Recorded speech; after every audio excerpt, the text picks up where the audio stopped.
আজকে তোমাদেরকে আমি দেখাবো ফকিন্নিমা নেল আর্ট। তো ফকিন্নিমা নেল আর্ট করার জন্য ফার্স্টে নিতে হবে এই যে হলুদ, এরকম সবুজ টাইপের ব্লু কালার অ্যান্ড হোয়াইট মানে পেস্ট কালার।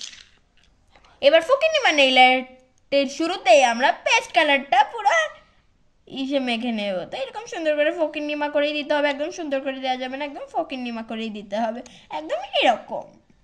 আর এবার ফকিন্নিমা করে আমার মতো ফুফু দিয়ে শুকিয়ে নাও, হি হি। পাখির গুড় মতো সাদা রংটা আমি নিয়ে নিচ্ছি। কম দেবে, নাহলে কিন্তু ছাপড়ি মার্কা হবে না, ফুরিয়ে যাবে। এবার টুক করে নিয়ে ফুক করে একটা ফুল বানিয়ে নিতে হবে। এবার মনে রাখতে হবে এটা কিন্তু পটকা মার্কা ছাপড়ি একটা ফুল বানিয়ে নিতে হবে। তো তার জন্য এখান থেকে এরকম, এখান থেকে এরকম করে নেবে, একদম বেশি নেবে না, বেশি দিলে কিন্তু ছাপড়ি মার্কা হবে না, সব ফুরিয়ে যাবে। আর আমার নাম তো কিপ্টে রায় না, আমার বোন তো একদিনেই সব শেষ করে ফেলে। আমি তো 25 বছর চালাবই, 25 বছর যদি না চালাই তাহলে কি হয়?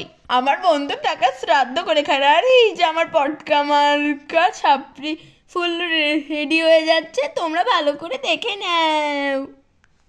যদি রিমুভারের বেশি খরচ লাগে তাহলে কিন্তু এরকম হাতের উপর নিও না, এরকম ছাপড়ি মার্কা করে ডিজাইনও করে দিও কিন্তু।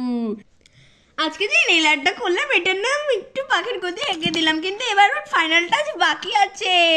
এই যে গোগো কালার দেখছো মানে হলুদ রং, এই রংটা এবারে সাদা গুড় সাথে ভালো করে করতে হবে, মানে হাগাটাকে পাখির আগার সাথে ভালো করে করতে হবে মিক্সিং।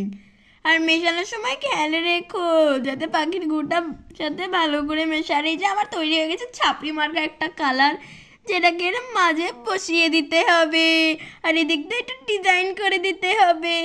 আর হ্যাঁ, আশপাশে যদি ডিজাইন না হয় তাহলে কি আমার হাংচুং কুচিঙ্গার ডিজাইন হলো। এই যে ছিল আজকে আমার হাগা ছুচিঙ্গা নেল আর্ট। কমেন্টে জানিও কেমন লাগলো, আর আমি কি আবার আসবো তাও কমেন্টে লিখে দিও, হি হা।